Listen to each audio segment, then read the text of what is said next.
Salut les filles, alors sur mon Ask on m'a demandé de faire une vidéo sur le fond de teint. Donc je vous l'ai faite tout à l'heure. Alors cette vidéo est sur comment appliquer du fond de teint, avec quoi, et surtout sans laisser de marques, de démarques, de plaques, et de faire un teint assez naturel. Donc voilà, je vous laisse regarder si ça vous intéresse. A tout de suite. Tout d'abord, il faut savoir que le secret d'un beau teint avec du fond de teint, c'est la peau qui est en dessous. Donc il faut que la peau soit hydratée. Donc que vous ayez une peau mixte, grasse ou bien sèche, il faut toujours mettre de la crème hydratante. Évidemment, il ne faut pas appliquer le fond de teint directement après, il faut attendre que ça sèche. Parce que du fond de teint sur une peau humide, c'est pas joli. Il faut savoir aussi que tout simplement, si votre fond de teint a tendance à laisser des plaques sur vos joues ou ailleurs, c'est qu'il est soit mal étalé, soit que votre peau est vraiment trop sèche. Dans ce cas-là, ce qu'il faut faire, c'est un gommage et bien hydrater après. Tout simplement parce qu'une peau dont on ne prend pas soin, le maquillage ne sera pas beau après, et donc c'est pas joli à voir.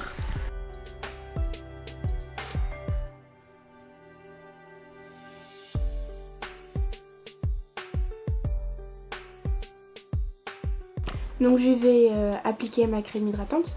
Donc pour ma part, ça sera la Nivea Soft, que j'aime beaucoup, comme j'ai dit dans ma vidéo sur l'argile verte.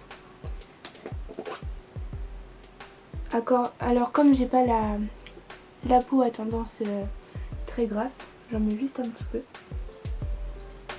Surtout sur la zone T.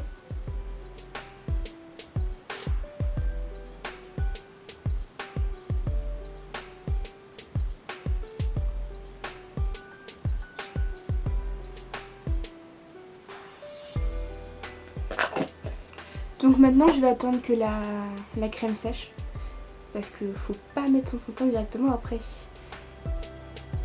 Et encore moins de la poudre, sinon la poudre ne sera pas égale, ça ferait des gros pâtés et des grosses plaques. Maintenant que ma peau est sèche, que la crème hydratante a bien pénétré dans ma peau, je vais appliquer un stick couvrant.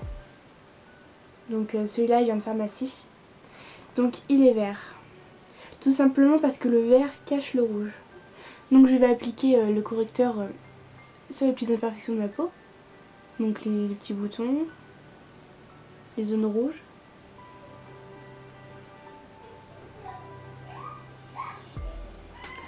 Alors, le correcteur, il ne faut pas l'étaler, il faut juste l'estomper. Donc tapoter avec le doigt. C'est pas grave s'il se voit toujours.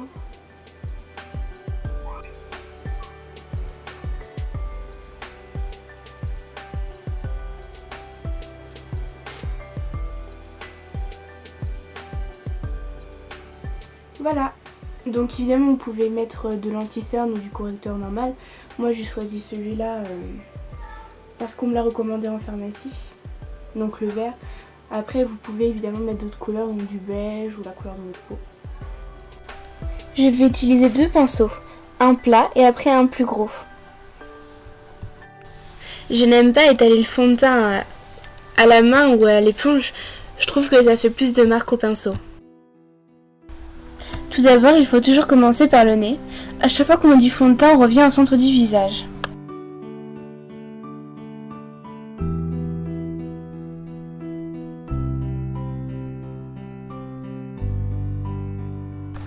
C'est comme ça qu'on évite le surplus, les pâtés, les démarcations sur le contour du visage.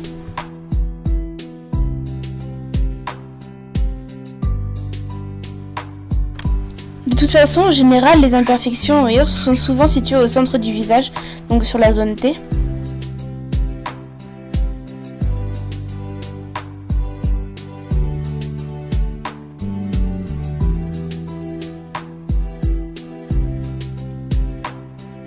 Après le nez, on applique le fond de teint sur le menton, entre les sourcils et surtout sur les joues, en descendant un petit peu dans le cou.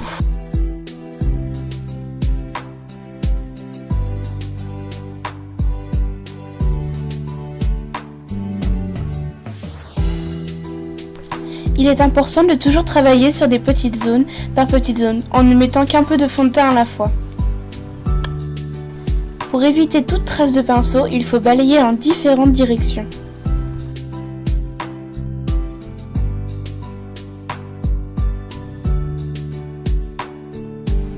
Ensuite, il faut juste estomper pour retirer le surplus de produit et éviter toute trace de démarcation.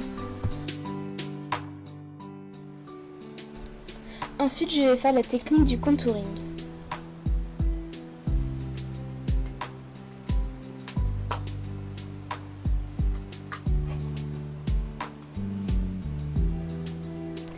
Il s'agit de prendre un blush marron et de tirer un trait du haut de l'oreille jusqu'à la bouche, ce qui affine le visage.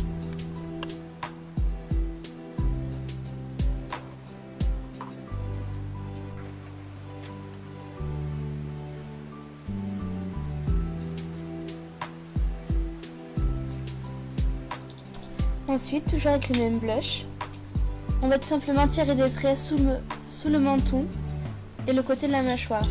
Donc pas vraiment sur la délimitation du menton, juste un petit peu en dessous, ce qui affine aussi le visage et qui a tendance à cacher des doubles mentons.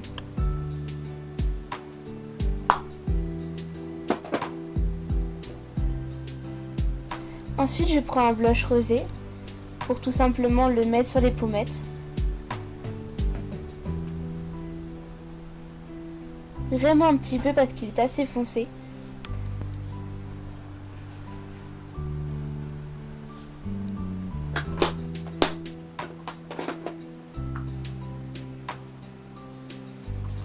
Et je finis par mettre une poudre de la couleur de ma peau, tout simplement pour matifier le teint.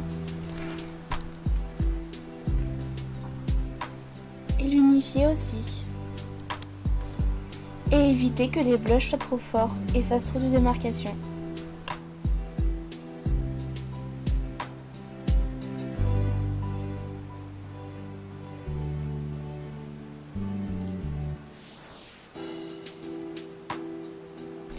Et voilà, maintenant j'ai un teint assez naturel et parfait. Merci d'avoir regardé.